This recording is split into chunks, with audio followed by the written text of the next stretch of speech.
Was it Nephi or Moroni? Mormon missionaries will tell you that in 1823, Joseph Smith Jr. was directed by a heavenly messenger named Moroni to a hill where gold plates lain hidden for centuries. These gold plates contained the writings of ancient prophets, giving an account of God's dealings with some of the early inhabitants of the Americas. What the missionaries won't tell you, and that's probably because they don't know themselves, is that Joseph Smith first claimed that it was a heavenly messenger named Nephi who appeared to him, not Moroni. And how do we know that? Here is a quote from Joseph Smith concerning the angel found in the LDS Church published newspaper Times and Seasons, April 15, 1842. Quote, "When I first looked upon him, and I was afraid, but the fear soon left me.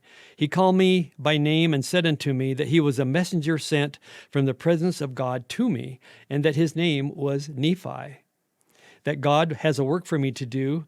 He said there was a book deposited, written upon gold plates, giving an account of the former inhabitants of this continent and the source from whence they sprang." The Mormon missionaries will try to excuse it by saying that must have been a misquote or a misprint. But Joseph Smith lived 2 more years after the name Nephi was printed in the Times and Seasons, and being the editor, he never published a retraction. 2 months later, in May 1842, the LDS Church-owned publication in England, the Millennial Star, also printed Joseph Smith's heavenly messenger story, stating that the angel's name was Nephi. This article is quoted by saying, again, we read the history of the church. We read the history of our beloved brother, Joseph Smith, and the glorious ministry and message of the angel Nephi, which has finally opened in a new dispensation to man. Again, Smith never published a retraction or made any alterations to his writings. The Mormon missionaries will tell you that that's not what they teach today, and they are right. In modern printings of the history of the church, Nephi has been changed to read Moroni.